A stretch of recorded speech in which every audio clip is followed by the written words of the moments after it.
Boa noite, pessoal. Estamos aqui, canal Arte Cult, prontos para começar mais uma live com Márcio Migon, que daqui a pouco está chegando. Vamos falar de BNDES, o Banco de Desenvolvimento do Brasil, como também o Ministério da Ciência e Tecnologia e Inovação desse país.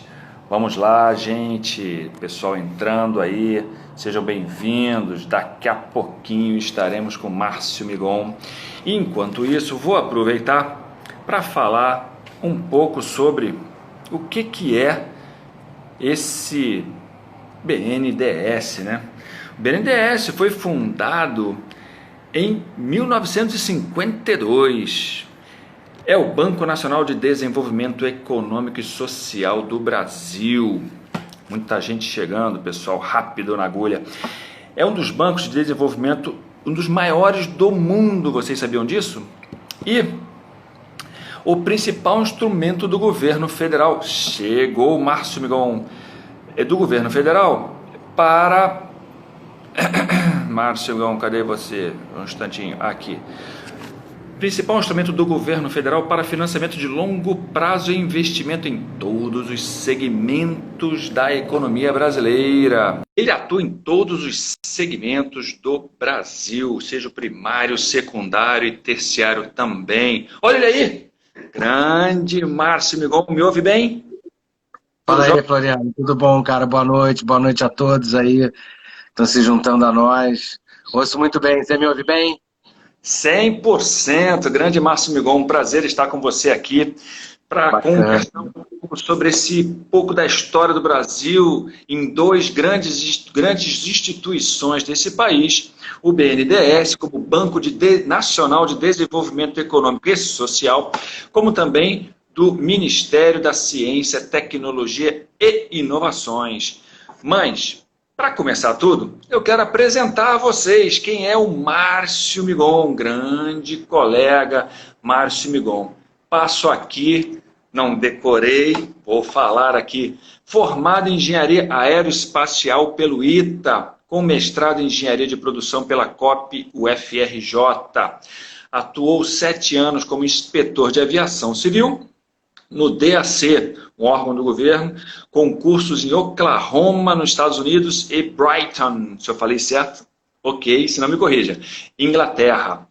Entrou no BNDES em 2002 e estava como chefe do Departamento de Apoio às Vendas Externas da Embraer, como também das empresas da Base Industrial de Defesa do país.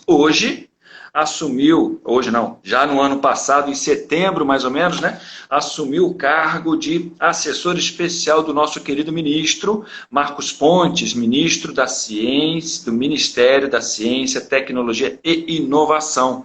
Tudo bem, Migon? Tudo bom, Floriano. Um prazer estar contigo aí. Obrigado pela apresentação. Uma boa noite a todos. É um prazer poder compartilhar um pouco aqui das experiências, né? Já são 30 anos aí quase de estrada aí, né? Que a gente já se conhece, mais do que isso até, né? Se conhece já desde 89, muita história aí que a gente já viveu e um prazerzão poder estar aqui nesse canal bacana, falando um pouco das histórias da gente e falando dessas duas instituições, né? Que são bacanas também, às vezes pouco conhecidas da população. Eu falo aqui em meu nome, eu não tenho mandato assim para falar em nome das instituições, né, naturalmente, eu vou falar aqui em meu nome, procurar usar aqui de dados públicos, de notório conhecimento assim, da população, e sempre com esse intuito de dar transparência ao nosso trabalho, dar acesso, né, ao que a gente faz, né, acho que a gente como servidor público tem que estar sempre à disposição da população, né? E é isso que eu procuro fazer esse tempo todo aí na minha vida profissional de servidor público do governo federal, nas mais diversas formas aí que eu atuei. E vamos em frente, tá? Como é que você acha que a gente toca aí? Como é que você quer levar? Primeiramente, gostaria de registrar a entrada de Cida, uma grande personalidade dessa história toda de vida, né? Seja bem-vinda, Cida, como também Madi, Cecília, tem mais gente de família aí, Lumigon, tem uma galera assistindo aí, Minha mãe Tamara, velha tá aqui, meu enteado tá aí, o Rodrigão também tá aí. Turma dando Alain, prestígio. Sandra, Exten, Ariane, sejam todos bem-vindos aí. Se eu não conseguir falar o nome de todos, é porque é Sandra, um beijo muita pra tia gente. Sandra. Graças a Deus, muito bom poder estar junto Maravilha. aí. Nesses tempos difíceis de presença física, né? A gente usa da tecnologia e da inovação para poder estar mais próximo de quem a gente gosta e de quem a gente ama e podendo continuar trocando e aprendendo e compartilhando aí, que é para isso que a gente está nesse mundo. Vamos em Legal. frente. Tem umas perguntas aqui que não são relacionadas ao nosso tema, então a gente vai pular, não vamos poder responder. Mas assim, do BNDES, uma coisa interessante que a gente fica com aquela imagem, né, que eu até citei aqui no início, é o financiamento de longo prazo e investimento em todos os segmentos da economia brasileira. Só que a gente sabe que o BNDES ele é muito mais do que isso. Até para a pessoa física, ele tem espaços ali, editais abertos.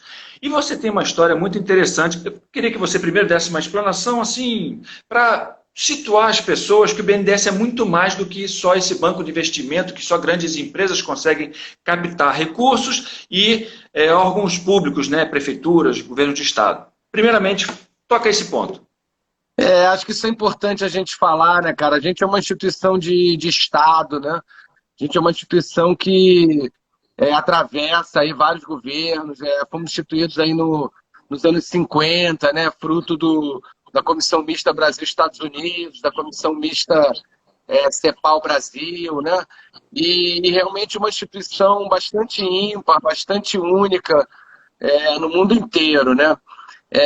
A gente realmente se prova uma instituição bem dinâmica no sentido que a gente é capaz de se reinventar a cada necessidade do Estado brasileiro, a cada ciclo econômico, a cada ciclo de governo. A gente costuma ter a habilidade de se reposicionar, né? Perdão. E realmente nesse ciclo agora o banco tem feito de tudo para se aproximar, né? Para se aproximar da população, para se aproximar das pessoas, para se aproximar do homem comum, assim, das pequenas empresas, das médias empresas, que são realmente o grande motor, o grande gerador de empregos, né? Em qualquer economia. E então é o que você falou, nós temos o cartão BNDES, por exemplo, né? O MEI pode pegar assim, o Marcos, nosso guia lá da Chapada Diamantina, aí, perguntando, gente da melhor espécie aí, um cara muito bacana que a gente conheceu passando por esse Brasil. E, enfim, então o banco realmente, historicamente, a gente se envolveu nos grandes projetos, né? Claro, projetos industriais, projetos de infraestrutura. Nós realmente acabamos ganhando bastante exposição em mídia, em função de debates políticos, embates políticos, né? Mas que nem eu falei aqui, a gente é uma instituição que é muito sólida financeiramente, muito sólida do ponto de vista dos valores, dos princípios e da ética, e uma instituição que está aqui disponível a servir a pátria, a servir aos governos, conforme a democracia determina, né, que se alternem, que são validados pela população, e cabe a instituições que são instituições de Estado adequarem os seus papéis à estratégia do governo de plantão. Então, mais ou menos assim que a gente age lá no banco. E realmente, para mim, foi uma experiência de vida mesmo. Eu achava que eu estava entrando para ficar 10 anos ali e tal, e mudar um pouco de carreira, sair de uma carreira técnica e ir para uma carreira mais financeira, né? E eu acabei me apaixonando e estou há quase 20 anos lá, estou há 18 anos lá. É uma instituição assim que só me dá orgulho, só me dá prazer e satisfação. Eu poderia ficar falando aqui uma hora inteira só sobre isso. Você me corta aí se achar que tiver demais, mas é um lugar onde a gente consegue aliar ao mesmo tempo o espírito público, né? Um olhar para o coletivo, um olhar para o social e para o econômico no sentido mais agregado, mais amplo, e também a gente consegue, ao mesmo tempo, também ter um desafio intelectual muito grande, ter oportunidade de continuar estudando, né? Uma empresa que investe muito na formação da gente, uma empresa que sempre tem interlocução com um nível muito elevado de consultorias internacionais, consultorias domésticas, bancos, enfim. Então, realmente, foi um lugar onde eu me encontrei. Eu cheguei lá, o banco estava acabando de fazer 50 anos, né? A gente teve um seminário belíssimo, organizado pela professora Ana Célia Castro, aqui da UFRJ. Hoje ela preside o Centro de Altos Estudos da UFRJ, e ela trouxe para a gente economistas do porte de Steven Stiglitz, enfim, Domênico De Masi, sociólogo, Manuel Castells, economista espanhol, Sanjay Alao.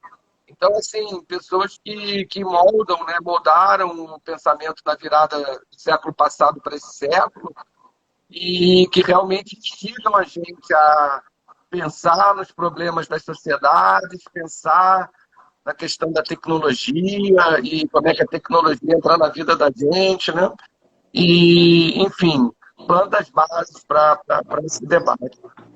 Então foi isso. Daí eu fiquei, vou ficando, se Deus quiser, vou me aposentar por lá e se Deus quiser vai dar tudo certo. Migon, primeiramente, eu não podia te cortar em nenhum momento, porque primeiro você fala muito bem, né? Você expõe de maneira muito clara o que é o BNDES e a amplitude de atuação dele no Brasil. Primeiro ponto. Segundo ponto importante que você falou do cartão BNDES, que está até para o MEI, né? E aí, quem não conhece, entre no site do BNDES, que tem lá vários editais de acesso a financiamento, muito importante isso, né? Isso, beleza. Nosso site realmente é bem completo, a gente trabalha, além de editais também com fluxo contínuo, né? As pessoas podem procurar também os bancos, né? Os bancos todos, grandes bancos, são parceiros do BNDES, repassam o dinheiro do BNDES e ajudam na emissão do cartão BNDES também. Então realmente tem espaço para todo mundo. A gente também trabalha com capital inovador, capital de semente, capital de risco, private equity, venture capital, né? Toda essa gama de produtos de participação acionária, né? A gente tem exemplos fantásticos da nossa participação e dos resultados que a gente traz, e a gente realmente é capaz de pegar empresas muito... Ainda agora eu estava...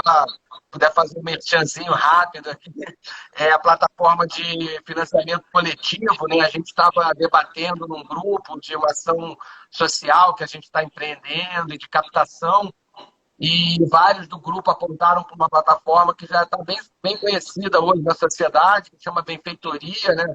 Junto com a Vaquinha. São talvez as duas grandes plataformas de crowdfunding, né? Como a gente chama. E a gente tem a grata satisfação de apoiar a Benfeitoria, né? De ser apoiador da Benfeitoria desde muito cedo. E, enfim, é muito bacana a gente poder ver o trabalho da gente florescendo desde grande porte, passando pelo terceiro setor, passando pelo microempreendedor, e o nosso site www.bndes.gov.br, está tudo lá.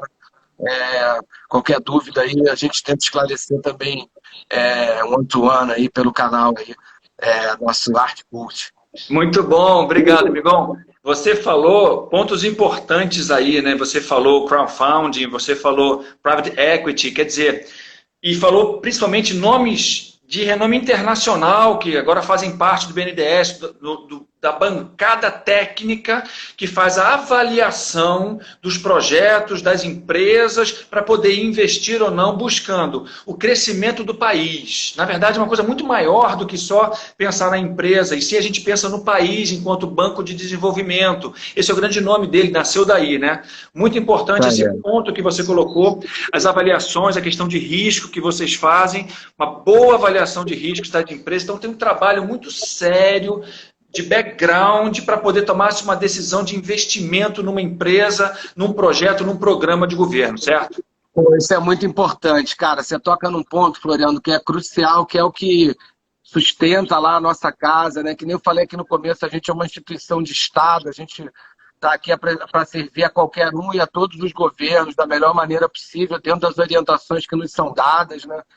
E para isso a gente tem um corpo técnico realmente que é muito de primeira linha, assim, muito bem formado, né? A gente é um grupo multidisciplinar, um grupo pequeno, porém um grupo muito eficiente, um grupo muito potente.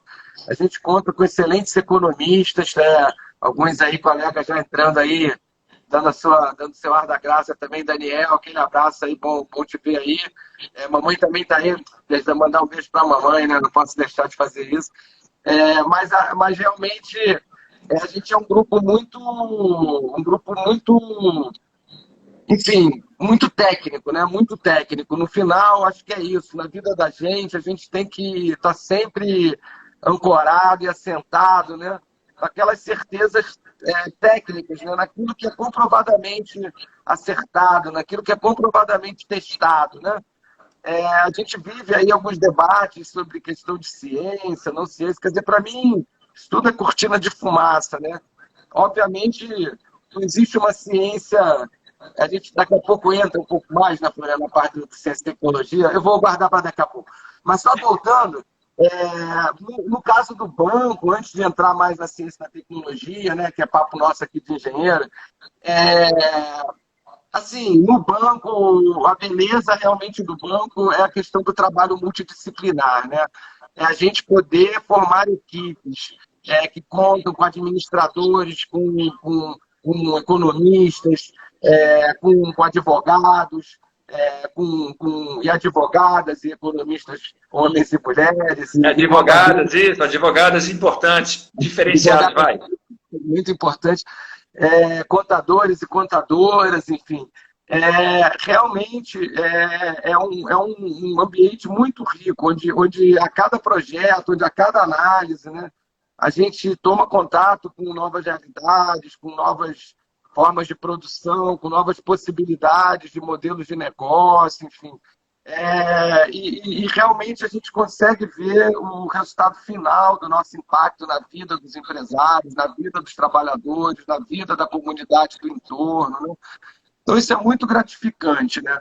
Poder realmente estar numa casa que é altamente técnica, onde que você tem colegas que são altamente bem formados, muitos mestres e doutores, né? Muitos mestres e doutores, dentro de um espírito público, dentro de uma ética pública, a ética no sentido melhor possível da palavra, da busca do bem comum, né? Então, assim, para mim super valeu a pena, assim, ter feito o concurso lá atrás. Quando eu entrei no banco, eu tinha uma oportunidade de trabalhar numa grande empresa, eu vinha da aviação, né? Eu realmente já estava determinado em me reposicionar e ganhar amplitude na minha atuação, mas eu sempre amo aviação, sempre fui um cara de aviação, amo avião, amo helicóptero, amo tudo que voa, amo asa delta, amo parapente, enfim. E eu estava com uma grande oportunidade quando eu passei no concurso do banco. Eu tinha a oportunidade de ganhar 5 vezes mais fora do banco do que eu ia ganhar no banco, né? Só que era uma empresa que já se vislumbrava, já naquela época, em 2002, assim, que ela não ia durar muito tempo, né? E uma empresa, infelizmente, realmente não durou, uma empresa muito querida e na qual eu teria tido muita satisfação, muito orgulho de trabalhar, que era a nossa Varig, né? Então, eu tive essa oportunidade ao mesmo tempo que eu passei no concurso e eu optei por entrar nessa carreira pública de novo, porque realmente eu sinto uma vocação pública assim, em mim, sempre senti, né? E porque realmente eu preferia apostar no longo prazo, fazer uma escolha de longo prazo, né? Não fazer ganhos mais imediatos e arriscados, assim, numa companhia que logo ali na frente acabou que infelizmente não sobreviveu. Em oposição, ter tido essa oportunidade de ir crescendo numa outra instituição e aprendendo um novo negócio, um novo métier, sem nunca ter abandonado a aviação, né? Deus foi generosíssimo comigo, né? É sobre esse ponto. É sobre esse ponto que eu queria pegar esse gancho seu, que você me deixa aqui, para poder falar sobre isso, né? Porque você já tocou a questão da. Vai lendo aí. Tocou a questão que trabalhou na aviação civil, gosta de tudo que voa, e você foi inspetor por muitos anos, né? Por 7 anos, longos anos aí, trabalhou no Brasil inteiro, viajou o mundo, inspecionando aviões. E aí, a minha pergunta é, dentro do banco, isso é um ponto interessante, você já falou de escolha, né? O conceito por trás de escolha, já estamos permeando a trajetória dessa nossa conversa, nessa questão do conceito por trás de uma escolha, que você está falando muito bem. Mas dentro do banco, com esse background que você tinha de aviação, como foi o seu caminho lá? Te permitiram fazer para chegar onde você chegou, que é estava como chefe do departamento de apoio às vendas externas da Embraer e da indústria de base de defesa. Me fala um pouco disso, dessa oportunidade também interna do banco de dar valor a esse background teu de conhecimento e você chegar nesse ponto. Cara, isso foi fantástico também, né? Além, então, de eu ter chegado num momento, assim, glorioso, assim, do banco, né? Muita mídia positiva e com todo aquele festejo em torno de 50 anos e a visita desses economistas e sociólogos ilustres, eminentes, acadêmicos do mundo inteiro, né? Eu ainda tive a mega oportunidade de ir trabalhar justamente na carteira que cuidava dos aviões, né, que financiava a Embraer. Na época era um avião, um Embraer 145, né, um avião de 50 assentos. Já no nosso último ano de faculdade, meu lá em 93, tive o prazer de trabalhar com um engenheiro que fez o anteprojeto desse avião, né, falecido professor Guido Pessotti. Foi projetista da Embraer a vida inteira e, ao se aposentar, foi dar aula lá para a gente no ITA, para o nosso curso de engenharia aeronáutica, né?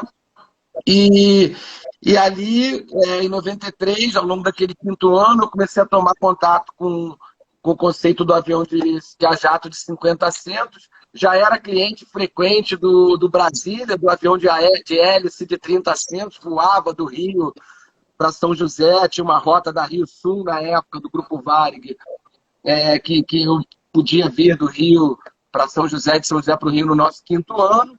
Quero contar essa história da Rio Sul. Prossiga. Então, assim, já era, né, conhecia de avião, já tinha tido esses 7 anos de experiência na aviação, tendo viajado todo o Brasil, tendo conhecido várias fábricas, várias oficinas de manutenção ao redor do mundo também, já me especializando bastante, já ficando uma pessoa bastante sênior assim, na parte organizacional, institucional, na parte da engenharia de manutenção aeronáutica, né? E aí, tendo passado no concurso, com essa opção de ser engenheiro-chefe da qualidade na Varig e não tendo ido, mas por quê? Porque realmente eu já sabia que indo para o banco eu poderia continuar trabalhando com aviação, né? Eu já dava aula na Estácio na época.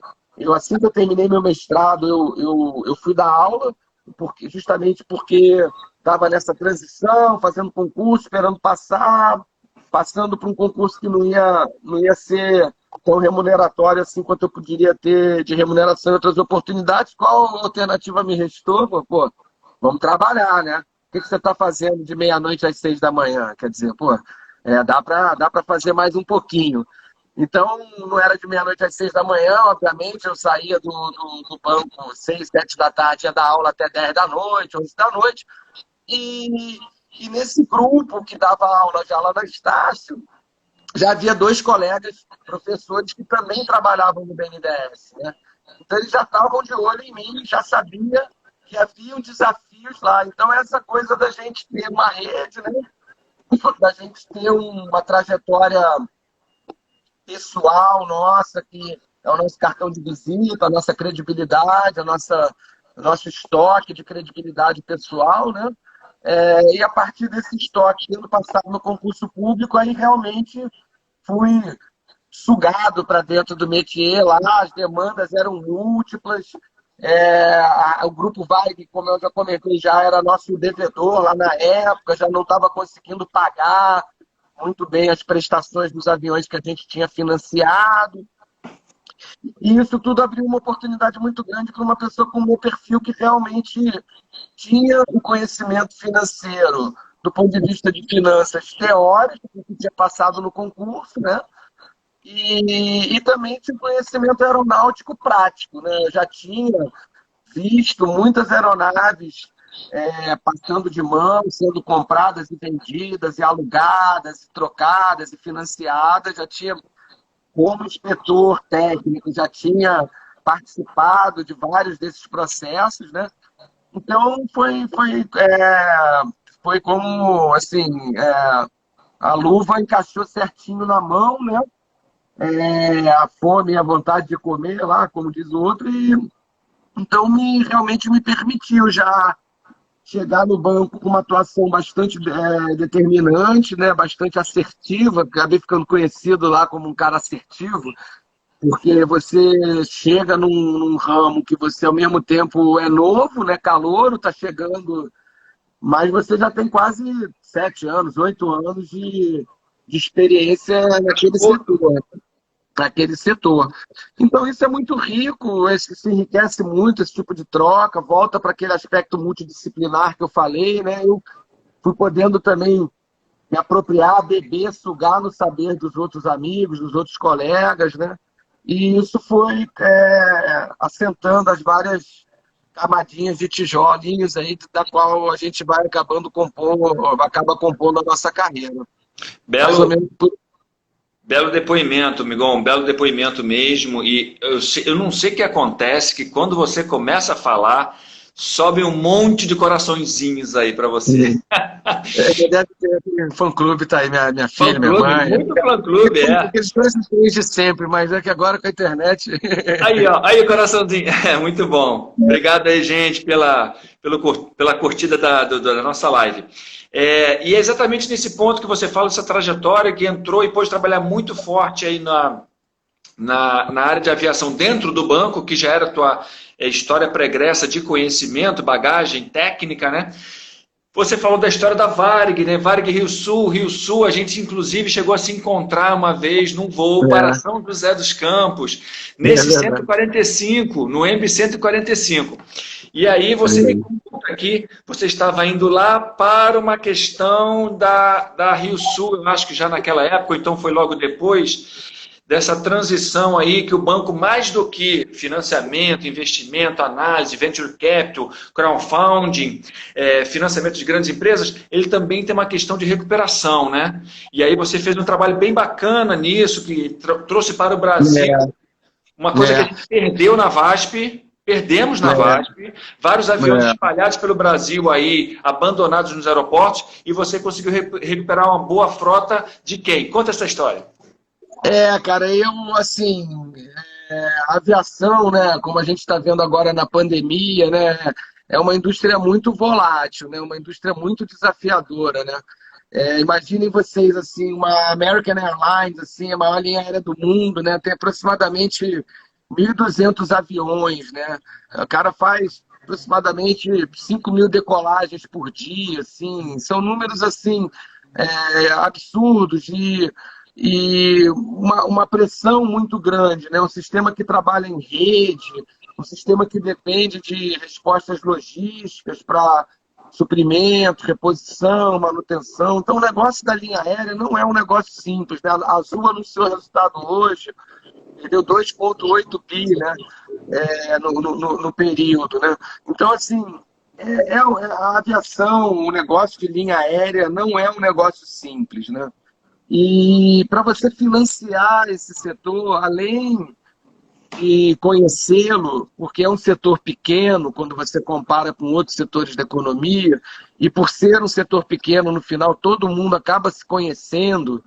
Então, e aí eu volto para a questão do estoque reputacional, né, como sendo um elemento fundamental para a tomada de decisão, quer dizer, toda decisão que a gente toma, que você toma, que nós tomamos, ou coletiva ou individual, ela deve sempre concorrer para manter ou aumentar o nosso estoque reputacional, correto?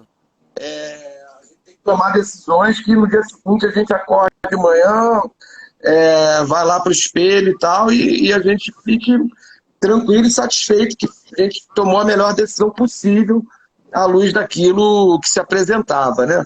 E eu acho que colocar isso na perspectiva reputacional é interessante, porque, assim, cada um é muito importante para nós profissionais, né? Termos uma régua reputacional calibrada dentro da gente, né? E aí cada um vai calibrar a sua, né? Cada um tem a sua, mas é importante a gente ter essa medida e avaliar as nossas decisões nessa perspectiva. Então, assim, eu realmente, por já ter esse conhecimento, esse toque de reputação e já ter transitado no setor, no meio, né, isso me ajudou muito, né, a recuperar crédito. Acabou que eu, de certa maneira, me especializei num cara de recuperação de crédito, né, a maior operação que eu fiz em mesa, né, em mesa de operações que a gente chama de banco. Foi uma operação de 500 milhões de dólares que a gente fez em 4 dias. A gente fez 5, 6 leilões sucessivos para venda desse papelório todo, que era um papel de American Airlines já mais recente, agora do ano de 2010, 2011. Então, assim, foram várias oportunidades que eu tive para juntar, né? O meu conhecimento de contratos, o meu conhecimento em finanças, em análise de risco e crédito, e o meu conhecimento aeronáutico, né? Porque no financiamento aeronáutico, a grande fatia do leão, do volume de financiamento, é destinado ao financiamento da compra de aviões, né? Então, você entender do avião e você conseguir acompanhar o avião, supervisionar o avião, e na hora que dá problema, resgatar o seu avião para preservar o seu crédito, né? Para preservar o seu valor, isso faz muita diferença, né? São poucos bancos que têm o privilégio de ter. No nosso caso, a gente tem mais de um engenheiro aeronáutico no BNDES. Na verdade, antes de eu chegar, já tinha um colega nosso formado no ITA em 1978, um professor doutor, uma pessoa de um padrão assim, incalculável, né? E essa pessoa acabou também fazendo parte da minha equipe, né? Era um dos meus 4 gerentes, quando eu fui diretor lá, chefe de departamento, que a gente chama, né? Eu tinha uma equipe de quase 20 pessoas sob minha liderança, e sendo 5 delas nível de executivo, 4 gerentes e um coordenador, e um deles sendo o professor Sérgio Varela, que realmente é uma figura fantástica, uma figura de um conhecimento enorme, né? E que sempre ajudou muito a gente a enfim, organizar o pensamento, organizar a nossa lógica, acompanhar essa carteira, e mesmo com todos os desafios, mesmo com toda a dificuldade que o setor aeronáutico enseja, né? Foi possível a gente ter uma carteira saudável, a gente ganhar dinheiro, a gente proteger o dinheiro do contribuinte brasileiro. O caso da Rio Sul, que você quer chegar, eu já vou chegar. A gente foi, né? Eu fui militar da Força Aérea, né? Na verdade, eu sou de família de Força Aérea. Meu avô é pioneiro da Força Aérea Brasileira. Fomos! Do meu pai. E aí nós fomos oficiais da Força Aérea na nossa outras vidas aí, né, pô? Na nossa primeira infância. E nesse contexto, né, quer dizer, a gente saiu da Força Aérea, mas sempre fica aquele carinho, né, aquela gratidão, a organização que é responsável pela nossa escola, responsável pela nossa formação enquanto engenheiros, né? Então, sempre tive muito orgulho da minha passagem pela Força Aérea e sempre procurei retribuir. E dei sorte de cruzar com esse projeto na minha frente, que foi exatamente a devolução dos aviões da Rio Sul por incapacidade de pagar. Eles queriam devolver os aviões em troca da quitação da dívida. Não é um mecanismo simples, nem é um mecanismo usual para nenhum banco, mas é um mecanismo possível, sob certas condições, e com o apoio do governo federal da época, do Tesouro Nacional, e com sucessivas reuniões, tanto com a Embraer quanto com a Força Aérea Brasileira, a gente conseguiu concluir esse projeto. E a gente reabriu o Correio Aéreo Nacional, a gente transferiu 11 aviões Embraer 145, 7 aviões Brasília de 30 assentos, foram 18 aviões. No final, 2 deles foram para a Polícia Federal, Inclusive foram os aviões depois que foram conduzir por aí criminosos, Fernandinho Beiramar, e depois também usados na época da Lava Jato para conduzir presos de alto perfil e alta periculosidade. Então, assim, para mim foi uma honra muito grande poder ter contribuído nesse processo. Eu consegui recuperar, zerar todo e qualquer prejuízo do BNDES, né? E ainda agregar essa frota toda da Força Aérea Brasileira, a nossa gloriosa Força Aérea Brasileira, que ajudou o país, que cumpriu dezenas de missões aí de altíssima relevância pública, altíssima relevância para o país, e de quebra ainda ganhou uma medalha do Mérito Santos Dumont, né? E também, para quem é militar, a gente sabe quanto vale uma medalha, né? É lembrar lá do Mutley, né? Medalha, medalha, medalha, medalha.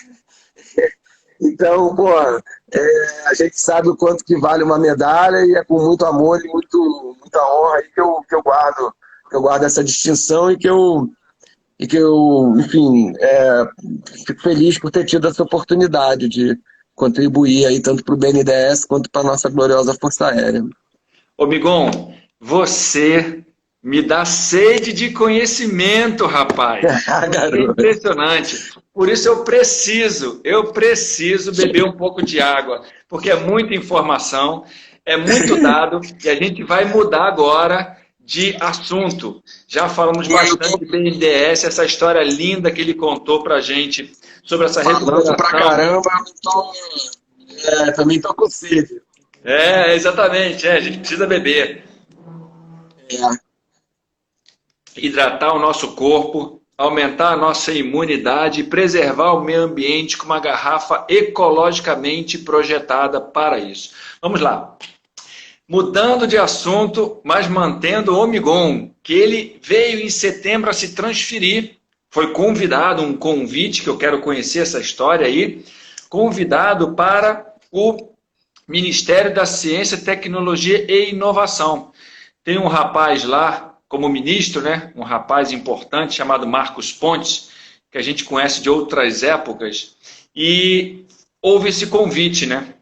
Mas antes de começar essa história, eu queria pelo menos dar uma noção para o pessoal do que é o Ministério da Ciência, Tecnologia e Inovação. Porque fica aquela coisa, mas é o quê? Eu só citar alguns órgãos e instituições que estão subordinadas a ele. Por exemplo, o INPE, Instituto Nacional de Pesquisas Espaciais, está subordinado ao Ministério da Ciência, Tecnologia e Inovação. A Agência Espacial Brasileira, a Comissão Nacional de Energia Nuclear também, a Anatel, a Telebrás e por aí vai. O Observatório Nacional também é um órgão do Ministério, né? Entre outros vários centros de tecnologias, mineral, de estratégias do Nordeste, da Amazônia, de alertas de desastres naturais, etc. Para a gente não passar a noite falando disso. Inclusive FINEP. Lá também tem o financiadora de estudos e projetos, importante também para o país. O Migon, Márcio, com essa bagagem toda, a gente como ex-militar, a gente se trata pelo sobrenome, enfim. Essa bagagem toda que ele traz de financiamento, da parte financeira de banco também tem lá a financiadora. Enfim, como é que foi esse convite? Começando, né? O convite para ingressar. Você estava muito bem no banco há 17 anos e de repente veio esse convite. Na verdade, a gente sabe que o Marcos Pontes, quando ele entrou lá, ele compôs o ministério com muito pessoal técnico de alto gabarito e você foi um dos convidados por ele, entre outros colegas nossos, mas enfim, como foi o convite a você, especialmente? Então, cara, muito boa pergunta aí. Obrigado pela oportunidade de poder falar um pouco aí sobre o nosso ministério e falar um pouco sobre o nosso ministro Marcos Pontes, uma figura, o nosso astronauta, né, o único astronauta ao sul do Equador, enfim, o único astronauta brasileiro, uma pessoa de um carisma, de um caráter, de uma liderança assim, fantástica, né? Acho que uma outra coisa importante, né, quando a gente está fazendo escolhas, é a gente avaliar, né, para quem e com quem a gente está trabalhando, né, a favor de quem a gente está associando o nosso tempo, né, e você poder associar o seu tempo, a sua energia, a sua força de trabalho, seja um parceirão como o Floriano aqui numa live, às 8 horas da noite aqui no Instagram, ou uma figura pública como nosso astronauta Marcos Pontes, assim, pessoas que a gente admira, pessoas de integridade, de caráter, de boa intenção, pessoas de respeito ao próximo, né? Então é isso, na nossa vida a gente podendo sempre trabalhar admirando aqueles que nos lideram, né? Além do respeito, além da lealdade, além das obrigações que qualquer subordinado tem para com qualquer chefia, né? Realmente, se a gente puder somar tudo isso ainda, uma admiração, um orgulho, né? Enfim, mesmo até um pouco de uma certa idolatria, assim, é sempre bom porque isso move a gente, né? Isso instiga a gente. Pô, eu estou trabalhando com esse cara é grande, eu também posso crescer, quer dizer, esse cara também pode crescer. E é bom estar junto de uma pessoa com esse potencial, com essa visão, com esse nível de rede, com esse nível de relacionamento, com esse nível de carisma. É um verdadeiro líder que ilumina, que o Marcos Pontes, né? Tem, né? Oi? É um verdadeiro líder que ilumina. Exatamente. Né? A gente acabou de aprovar agora no Senado, a gente só teve um voto contra, né?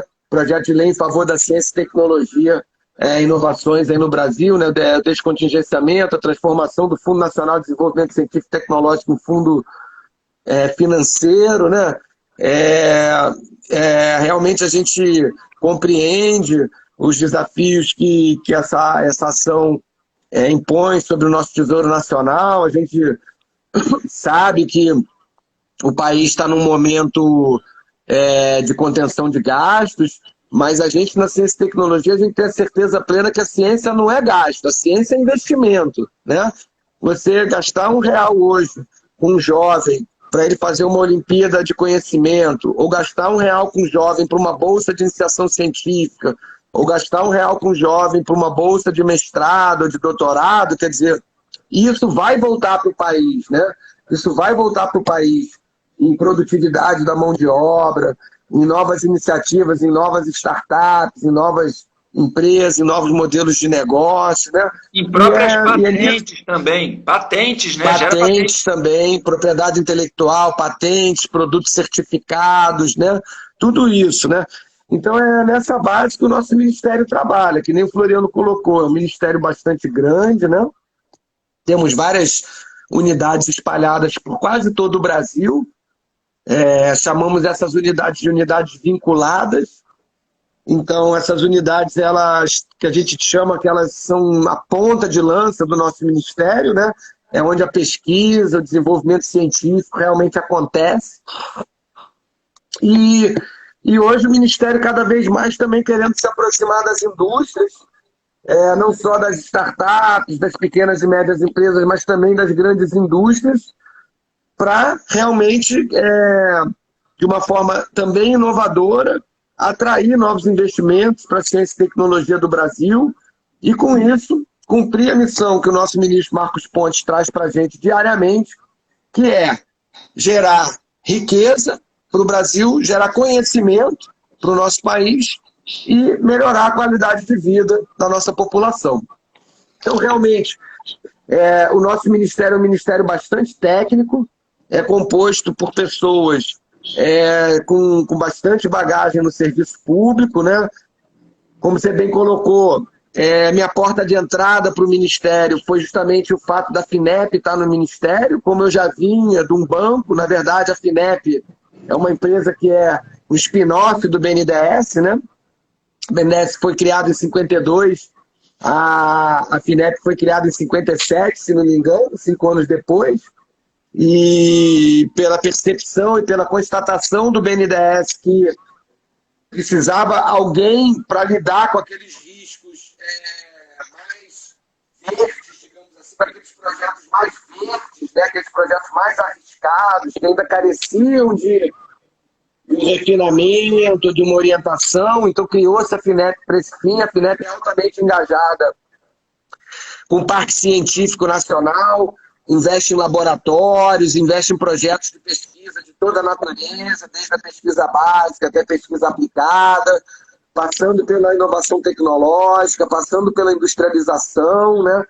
Então, o Ministério da Ciência e Tecnologia hoje é o grande locus assim, da soberania tecnológica brasileira, da soberania industrial brasileira, né? Nós participamos ativamente agora do movimento para ajudar na produção de respiradores, né? As nossas bases de dados, as nossas relações com as empresas da lei da informática, que são empresas do nosso dia a dia, né? Flextronics foi uma que o ministro visitou, está na página dele aí para quem quiser acompanhar a visita dele lá, quer dizer, então muito bacana poder nesse contexto de pandemia, né? Usar o nosso conhecimento científico, usar o nosso conhecimento tecnológico para mostrar que a indústria brasileira ela pode e deve suprir as necessidades da sociedade brasileira, né?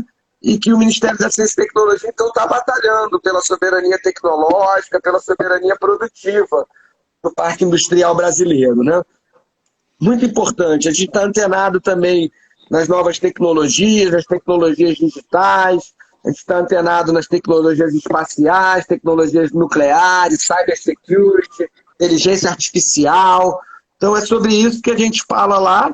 Também está sendo uma viagem absolutamente fantástica, de um aprendizado fenomenal. Quer dizer, hoje mesmo eu passei a tarde inteira acompanhando a sessão do Senado, né? Eu nunca tinha feito isso de forma profissional, de forma organizada, né? E é muito interessante a gente ver a atuação das nossas lideranças políticas, né? Em compreender os ritos que as instituições guardam, enfim. É muito bacana, tem sido uma jornada muito bacana.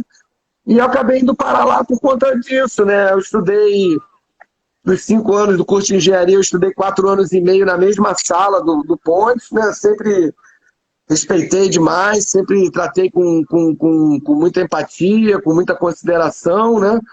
E acho que esse tipo de atitude nossa, né? Esse tipo de postura, vamos dizer, autêntica, né? Pessoal, autêntica, conforme os seus próprios valores, que nem eu já mencionei aqui, nunca uma postura de grupo, nunca uma postura de Maria vai com as outras, né? A gente sabe que às vezes em grupos grandes, né? Faculdade, clube, meios políticos, a gente tem muito essa tendência e no Brasil de certo grupinho, panelinha para cá, panelinha para lá. Eu sempre procurei pautar minha vida com independência, com autenticidade, com independência, e tratar o próximo com respeito, com carinho, né? E acho que foi isso. Eu sempre tratei o Pontes com alguma deferência, com algum respeito, por ser um cara já mais velho, um cara já mais experiente ali estudando com a gente, né? Dentro da hierarquia militar também a gente tinha esse dever de ofício, né? Mas para além disso, quer dizer, a letra fria da lei, quer dizer, não pode ser necessária, pode até ser suficiente, mas, de novo, voltando a quando a gente faz isso de forma espontânea, autêntica, né? Acho que as outras pessoas também percebem isso, né? Então você sabe muito bem, né, Floriane? 5 anos que a gente passa lá no ITA não são 5 anos fáceis, a gente passa por situações bem desafiadoras, bem extremas, né? Todo mundo sabe que é difícil entrar no ITA, quer dizer, mais difícil ainda sair do ITA com diploma, sair do ITA formado, não é querer aqui. Já está quase 1 hora juntos, aí vocês já me viram que eu não sou um cara de ficar também de muito dourar a pílula, né, que nem o outro fala, mas realmente é difícil sair do outro lado, não é simples. Muitos desistem no caminho pelas mais variadas razões, não é por falta de capacidade intelectual, não é por falta de capacidade emocional, não é por falta de capacidade material, mas é porque realmente é uma somatória que não é simples, assim. Você tem que estar muito disponível, com muita energia em muitas frentes para poder sair do outro lado, né? E dentro dessas discussões e decisões e pequenos embates que a gente tem ali no dia a dia, né, e tal, a gente sabe que os grupos vão mais ou menos se formando, né, e tal. E de novo, eu sempre procurei ter minha independência. O Pontes realmente era um cara diferente da maioria de nós que estávamos ali, né? Éramos todos garotões ali, 17, 18, 19, 20 anos de idade. Ele já era um cara de quase 30.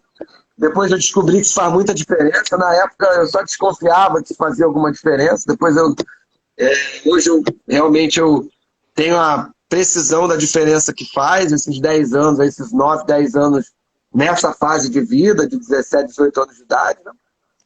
Então, sempre tive um relacionamento muito bom, nunca fui baba-ovo, nunca fui muito próximo, nem amigo íntimo, mas sempre tive uma relação muito respeitosa e ele sempre viu a minha postura, minha ética profissional, minha postura acadêmica e, sem dúvida, é isso que plantou as bases, né?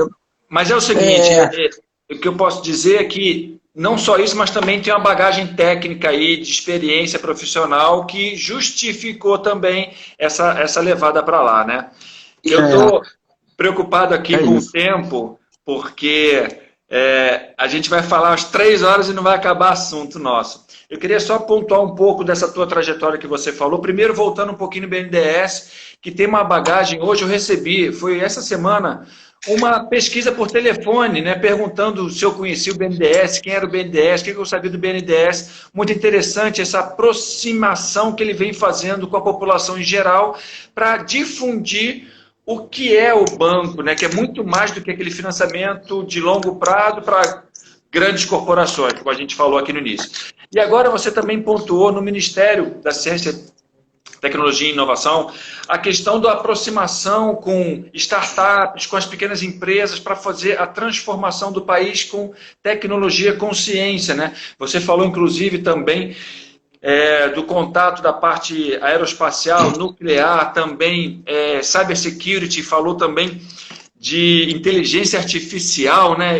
Essa semana teve até uma live com um rapaz, um japonesinho, falando sobre isso, né? Sobre a inteligência artificial. Bacana isso, vocês darem espaço para as pessoas virem a público e poder trocar essa experiência, né? E eu tenho gostado muito da postura também do Pontes em abrir lives, né? Utilizar esse mercado hoje, né? E participar de live dos outros também, para poder difundir e popularizar o que é o Ministério e para que ele serve. Isso é muito importante, muito bacana, e eu só agradeço a tua presença aí. Queria passar por mais alguns pontos aqui antes da gente fechar. Só fazer um comentário rápido, cara, realmente até por a gente estar numa plataforma digital também, né? Também está sendo uma viagem fantástica, assim, estar junto lá deles e ver a equipe de produção, ver a equipe de comunicação, ver a equipe de mídia, ver a própria evolução deles agora com a pandemia, StreamYard, as novas plataformas, Nosso canal do MCTIC no YouTube é muito rico, tem muita coisa. A gente tem um programa todo sábado de manhã. Quer dizer, a gente tem uma equipe muito dinâmica mesmo, tentando levar o conhecimento do público, o quão preciosa, o quão é a ciência, o quão valiosa é a ciência no Brasil, o quão valioso é o cientista no Brasil, né? E o quanto que a educação e a ciência podem transformar, né? Transformar a vida das pessoas, despertar sonhos, realizações e, em última análise, transformar a sociedade. Então, realmente é uma viagem fantástica. Eu estou lá por esse contato de faculdade, porque alguns amigos em comum na transição foram me chamando. Tive a oportunidade de ficar aqui no Rio, na FINEP, não deu muito certo. Queria dizer isso também, gente. Às vezes a gente acha que a nossa vida ela é toda linear, tudo dá certo, uma coisa dá certo, depois outra coisa dá certo. É importante a gente estar pronto para lidar com alguns desvios de curso, algumas frustrações e até com alguns erros, né? Porque isso amadurece a gente, né? A gente tomar uma decisão errada ou fazer uma escolha errada, isso é humano, isso é simplesmente humano. O importante é a gente rapidamente perceber que a gente fez alguma coisa errada e rapidamente encontrar uma maneira de reduzir os danos, né? daquilo que a gente fez que não foi tão bom, ou que não era o ideal, que depois a gente se apercebeu que poderia ter sido diferente, né? Então é o grande lema lá da startup, né? É testar grande, começar pequeno, errar rápido e refazer para poder crescer rápido e ficar grande rápido, né? Então, isso aí é uma coisa que eu levo para a minha vida, né? E hoje estou engajado em alguns movimentos sociais, estou engajado em mais uma iniciativa de mitigação aí na pandemia, distribuição de máscaras, distribuição de alimentos. Agora estou engajado em uma campanha de inclusão digital, doação de tablets e tal. Isso deve ganhar um pouco de mídia aí também nas próximas semanas.